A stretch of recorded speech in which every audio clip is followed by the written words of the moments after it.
Hey everybody, Roxabox90 here. Got a couple of really exciting things to talk about tonight. The first is we broke 14,000 subs. Yeah, hoorah!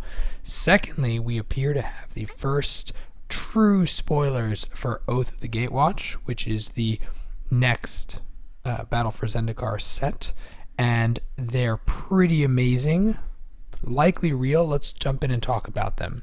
So the first is Kozilek the Great Distortion.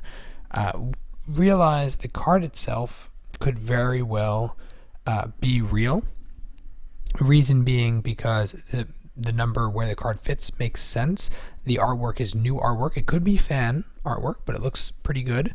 And the card itself is designed in a way that's not obviously fake to me. So on the whole, I think it could very well be real. Let's talk about it. Kozilek the Great Distortion is 8 and 2 of something. It looks like colorless, but let's talk about that in a second.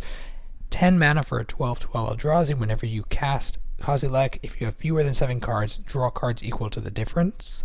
Menace, which means it can only be blocked by 2 creatures. Discard a card with converted mana cost X. Counter target spell with converted mana cost X. A void as cryptic as reality itself. Alright, so ignoring the mana symbols, which we'll get to shortly, the card itself seems pretty darn good. Yeah, it's not the new Ulamog by any means, but it's definitely weird and does a little bit more in some ways than I think the original Kozilek does. How so? This kind of card is a card you're playing later in the game, which means more likely than not, especially if you're ramping into someone like him, you're going to have few cards in hand. When he hits play, you essentially could draw up to 6 cards, or even 7 cards, which is a pretty ridiculous card draw. Yes, it's not as quote-unquote guaranteed as the Kozilek from the original Rise, but at the same time, it's still pretty amazing.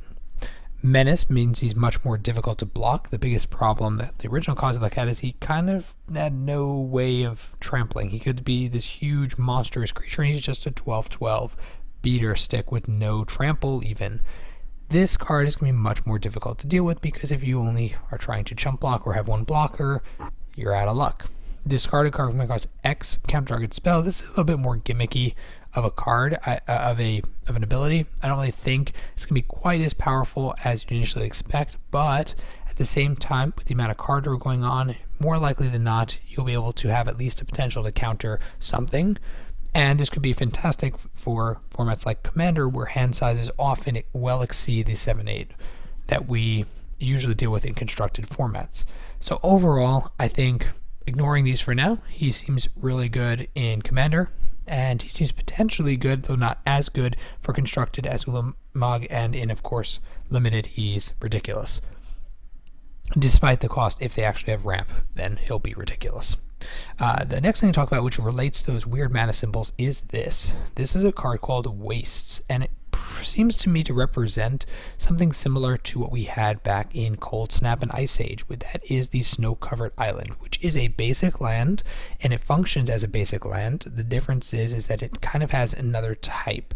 And now in this case, what's interesting to note is that we don't have another type, so it's not even like snow, so to speak, but this is not truly a colorless land, because like the snow lands, it is one that is only going to effectively work with colorless specific things. So I'm curious if this is a set only item, then it's kind of gimmicky, and I'm not quite sure the impact. It'll probably be similar to the Snowlands, which is not that much once the set rotates, and it'll be something that, given it doesn't even fit onto all the basic land types the way Snow did, where it was Snow Island, Snow Mountain, whatever, you can effectively splash it in a lot of decks.